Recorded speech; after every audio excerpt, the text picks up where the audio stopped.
Rahmatullahi wa barakatuh. Wapendwa Waislamu popote pale mlipo, kama tunavyofahamu sasa tupo kwenye hekaheka ya uchaguzi mkuu wa Waislamu Tanzania. Baraza Kuu la Waislamu Tanzania BAKWATA ndio chombo pekee ambacho kina mtandao mkubwa wa Waislamu hapa Tanzania. Ndio chombo pekee ambacho kina viongozi wengi. Viongozi wa BAKWATA kuanzia juu mpaka chini wanakuwa ni zaidi ya 800. Hii ni kuonyesha kwamba chombo hiki kina mtandao mkubwa kwa kiasi gani. Lakini katika uchaguzi sasa hivi tumeishaanza na uchaguzi wa jumuiya za BAKWATA, lakini mimi nataka nizungumzie zaidi uchaguzi wa misikiti.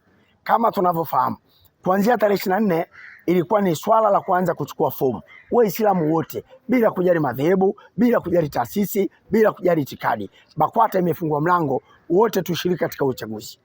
Uchaguzi huu uchukaji wa fomu umeanza tarehe 24. Lakini uchaguzi wake utafanyika tarehe 4 mwezi wa 7. Maanake kuna siku 10 kutoka kuchukua fomu mpaka kuja kufanyika uchaguzi. Mimi kama mtendaji mkuu na katibu wa bodi ya umoja wa maimamu na walimu wa madrasa Tanzania, tuna mkakati mkubwa na tunahusika pakubwa sana na misikiti. Kama tunavyofahamu, umoja huu unahusu maimamu na maimamu ndio viongozi wa misikiti. Katika UMATA umeanzishwa na wakufunzi, walimu wa masomo ya uimamu, walimu wa madrasa pamoja na viongozi wa Kiislamu. Moja ya kazi kubwa ya kuanzisha umoja huu ni kuboresha mazingira na maendeleo ya Uislamu, ambapo sisi tumekita kwenye msikiti. Msikitini ndio mahali ambako waumini wanakuja kuswali mara 5 kwa siku na wana kiongozi wao. Kama Waislamu watakuwa na viongozi wazuri, kama Waislamu ujio wao msikitini ukatumika vizuri, maendeleo ya msikiti yanayopangwa yatakuwa ndio maendeleo makubwa ya Uislamu. Sasa kwa kuwa tunakwenda kwenye uchaguzi na viongozi katika taasisi ni kama taa kwenye gari, taa ya mbele ambayo inafanya gari ione njia na kuweza kupita. Viongozi ndio wanaonyesha njia waumini. Viongozi ndio wanaanzisha mipango ya maendeleo.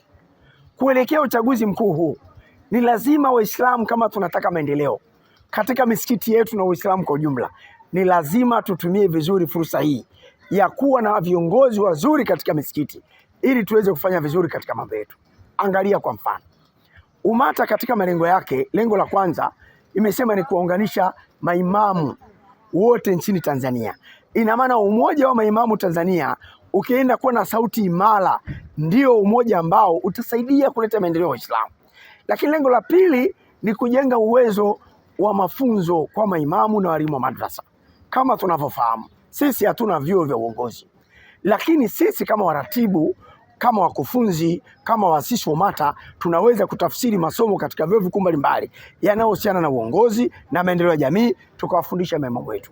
Kwa hiyo katika misikiti yenu, kama mkiwachagua viongozi wasiojielewa, sisi hatutakuwa na uwezo wa kutoa mafunzo kwa watu wanaeleweka. Tutabaki pale pale. Tumeweka lengo la 3, kuhakikisha kwamba maimamu stahiki zao zinapatikana. Imamu anapata mshahara, imamu anapata mkataba, imamu anapata bima ya afya, imamu anapata kila kitu ambacho anakihitaji, anapata nyumba, anapata usafiri. Tunaamini kumheshimisha imamu ndio kuheshimisha Uislamu. Haya sio yafanywe na mfadhili, haya yafanywe na uongozi wa msikiti. Haiwezekani imamu anaumwa anaenda kuombewa ufadhili mtaani wakati yuko msikitini pale. Ni kwa sababu kamati ya msikiti sio nzuri. Mgogoro umejaa pale msikitini kila siku kwa sababu kamati ya msikiti sio nzuri. Msikiti hauwezi kusomesha hata watoto yatima wa imamu aliyepita. Msikiti hauna utaratibu wa kuweka namna gani ya kusaidia wajane wa pale msikitini. Ni kwa sababu hakuna uongozi mzuri. Msikiti una rangi tangu wakati wa mkoloni.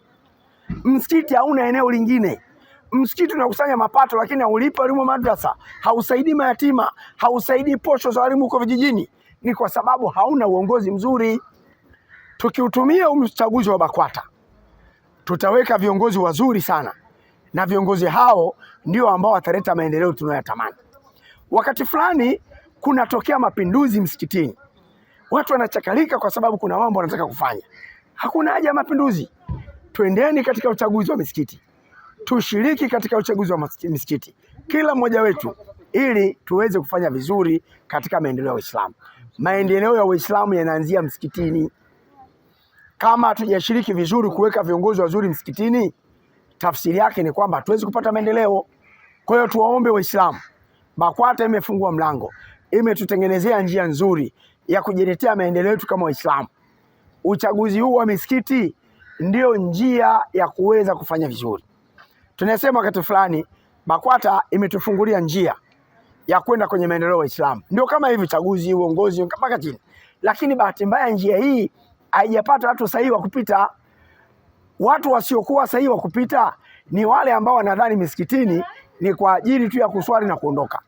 Misikitini sio kwa ajili ya maendeleo. Hao ndio watu sahihi. Sasa BAKWATA kupitia uchaguzi huu inatutaka sote tushiriki kwa ajili ya kutumia fursa hii kujiletea maendeleo yetu kama Waislamu. Kutoka katika eneo letu hili, kwa niaba ya Umoja wa Maimamu Tanzania UMATA na walimu wa madrasa, tuwashukuru sana watu wetu wa habari ambao wanafikisha habari hizi kwa ndugu zetu Waislamu wote ambao wako huko wanatulia sasa. Assalamu alaikum warahmatullahi wabarakatuh.